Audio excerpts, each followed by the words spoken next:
تو پھر رحمت کی چادریں تو نہیں تان دی جائیں گی ہمارے اوپر، یہ حکمران عذاب ہے ہمارے اوپر، اور یہ ہمارے گناہوں کی سزا ہے۔ حجاج بن یوسف بصرے کا سخت گیر حاکم اپنے ہاتھ سے 70,000 لوگوں کو قتل کیا تھا، 90,000 لوگ اس کے حکم سے کٹے تھے۔ حضرت حسن بصری رضی اللہ تعالیٰ عنہ فرمایا کرتے تھے اگر پچھلی امتوں کے لوگ اپنے سارے ظالموں کو لے آئیں اور ایک پلڑے میں ڈال دیں، ہم صرف حجاج بن یوسف کو دوسرے پلڑے میں ڈال دیں گے، یہ پھر بھی بھاری ہوگا۔ صحابی رسول کو سین حرم میں ذبح کیا شخص، بہت ظالم شخص، تو کسی نے جرت کی، جرت کرنے والے ہر دور میں ہوتے ہیں، اور کہا کہ تو نے حضرت عمر کا زمانہ دیکھا ہوا ہے، اگر تو بچہ تھا اس وقت، ان جیسا انداز حکمرانی کیوں اختیار نہیں کرتا، اتنا بڑا ظالم کیوں ہو گیا تو حجاج بن یوسف نے جو جواب دیا وہ 2 لفظوں میں تھا، اس نے کہا تبازروا اتعمر لکم، تم ابو ذر بن جاؤ میں عمر بن جاتا ہوں۔ جب عوام اچھی نہیں ہوگی تو پھر یہی اوپر ہوگا، جب میں کہتا ہوں الہی میرے احوال دیکھ، حکم ہوتا ہے اپنا نامہ اعمال دیکھ۔ اور ایک روایت میں ہے اعمالکم امالکم، تمہارے اعمال ہی تمہارے امال ہیں، جس طرح کے عمل ہوں گے اس طرح تمہارے اوپر مسلط کر دیے جائیں گے۔ بندہ سمجھتا ہے کہ یہ آ جائے گا تو شاید یہ اچھا ہوگا، یہ آئے گا تو شاید یہ اچھا ہوگا۔ ایسے کافی دیر پہلے ایک حکومت گئی، پھر اس کی بعد دوسری آئی، تو وہ کوئی صحافی تھے تو مجھے کہنے لگے کہ آپ کیا اس پر کہتے ہیں، تو میں نے کہا کہ ہم نے پھولوں کی آرزو کی تھی، آنکھوں میں موتیا اتر آیا۔ تو یہی ہوتا ہے، جب تک ہم خود اپنے آپ کو صحیح نہیں کرنا چاہیں گے اتنی دیر تک کچھ بھی نہیں ہوگا۔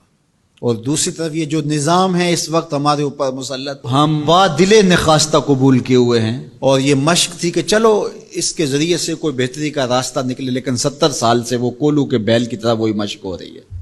سیاستدانوں کو تو یہ مسئلہ ہے کہ جمہوریت بڑی مقدس ہوتی ہے، ہمیں تو کوئی مسئلہ نہیں ہے کہ ہم اس کے قصیدے پڑھتے پھریں۔ جمہوریت ہے کیا؟ اقبال نے کہا تھا کہ یہ راز ایک مرد فرنگی نے کیا فاش، ہر چند کے دانا اسے کھولا نہیں کرتے۔ جمہوریت ایک طرز حکومت ہے جس میں بندوں کو گنا کرتے ہیں، تولا نہیں کرتے۔ چاہے ایک طرف 100 گدھے ہو جائیں اور دوسری طرف جو ہیں وہ سمجھدار ترین علماء ایک طرف ہوں، تو وہ گدھوں کی بات مانی جائے گی۔ جمہوریت تو یہی ہے نا۔ اور ہم صرف ملک کے معاملات کے اندر جمہوریت کی رٹ لگاتے ہیں، باقی معاملات کے اندر ہم نے کبھی جمہوریت نہیں دیکھی۔ جب بیٹے کا رشتہ کرنے لگتے ہیں تو گھر کے افراد کو بلا کے، رشتہ داروں کو بلا کے ووٹنگ کرواتے ہیں، یا صرف گھر کے 5-4 وہی جو صاحب رائے لوگ ہوتے ہیں وہی بیٹھ کے فیصلہ کرتے ہیں۔ میں اپنے اس ادارے کے اندر جو فیصلہ کرتا ہوں ووٹنگ تو نہیں کرواتا۔ آپ اپنی فیکٹری کے اندر جو فیصلے کر رہے ہوتے ہیں تو وہاں ووٹنگ تو نہیں کروا رہے ہوتے لوگوں کو۔ آپ جو بھی معاملات زندگی کے چلا رہے ہیں، رشتے کرتے ہیں بچوں کے، فیصلے کرتے ہیں، کوئی چیز خریدنی ہے، کوئی چیز بیچنی ہے، اس شعبے کے ماہرین کو بلا کے رائے لیتے ہیں، سمجھدار لوگوں کو بٹھا کر کے۔ اس وقت آپ کی کچن کیبنٹ بھی ہوتی ہے، سب کچھ ہوتا ہے اس وقت۔ اور یہ ملک اس قدر بے توقیر ہے کہ یہاں آپ اس شخص کی رائے لے رہے ہو کہ جو بریانی کی پلیٹ کے اوپر بک رہا ہے، اور آپ کہہ رہے ہیں کہ اس ووٹ کو بھی عزت ہونی چاہیے، اس کو بھی وقار ہونا چاہیے۔ کیا بات ہوئی آپ کی؟ ہماری تقدیر اگر بدل سکتا ہے تو وہ نظام محمد صلی اللہ علیہ وسلم بدل سکتا ہے، نظام خلافت ہماری تقدیر بدل سکتا ہے۔ ہم مشق کرتے رہیں، جو بھی کرتے رہیں، کچھ نہیں ہونے والا۔ ماضی میں کتنی حکومتیں آئیں، بدلی، اب ایک حکومت آئی، اب یہ بھی شاید جانے والی ہے، قصہ تمام ہونے والا ہے۔ پھر اس کے بعد کیا ہوگا؟ یہاں ایجنسیوں کے لوگ بھی موجود ہیں، میں میسج دیتا ہوں، کوئی ملک کے اندر سے سنجیدہ لوگوں کو اکٹھا کرے۔ 22 کروڑ کی عوام میں سے کوئی 100 آدمی بھی نہیں ملے گا جو دیانتدار بھی ہو، خیر خواہ بھی ہو اس ملک کا، اور باصلاحیت بھی ہو۔ ان لوگوں کو بٹھائیں اور کوئی 10-15 سال کے لیے ان کے سپرد کریں ملک، کوئی معاملے سیدھے کریں۔ غریب کے لیے تو زندگی اتنی تنگ ہو گئی ہے کہ خودکشی منع ہے شریعت میں، ورنہ لوگ خودکشی کر لیں۔ یہ حالات اگر یورپ میں ہوں، دیگر ممالک میں ہوں، تو وہ تو اجتماعی خودکشیاں کریں۔ یا ہمارا مذہب ہمیں روک رہا ہے اور ہم برداشت کر رہے ہیں اور صبر کر رہے ہیں، ہمارے مذہب نے ہمیں صبر کی تلقین کی ہے۔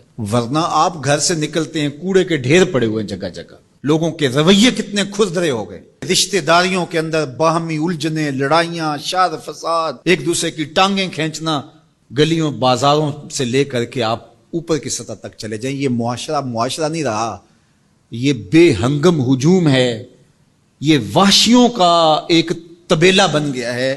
انسانیت نام کی چیزیں تقریباً رخصت ہو چکی ہیں۔ یہ زندگی گزاری نہیں جا رہی، زندگی گھسیٹی جا رہی ہے۔ ہم اپنی لاشیں گھسیٹ رہے ہیں۔ زندگی میں طمانینت، سکون نام کی کوئی چیز ہی نہیں ہے۔ ہر بندہ ہاتھ ملاتے ہوئے دوسرے سے ڈر رہا ہے کہ پتہ نہیں یہ میرے ساتھ کیا کرنے والا ہے۔ یہ تو وحشیوں کا معاشرہ ہوتا ہے، انسانوں کا معاشرہ تو نہیں ہوتا۔ لوگ غریب سے غریب تر ہو رہے ہیں، اور چند لوگوں کے پاس دولتیں اتنی ہیں کہ ان سے شمار ہی نہیں ہو رہی، اور نفس کی کمینگی بھی ختم نہیں ہو رہی۔ کھا گئے لوگوں کو لوٹ کے, لوگوں کا خون چوس گئے. وہ کبھی آپ نے کوا دیکھا ہے جو بچے کے ہاتھ سے بھی روٹی چھین لیتا ہے؟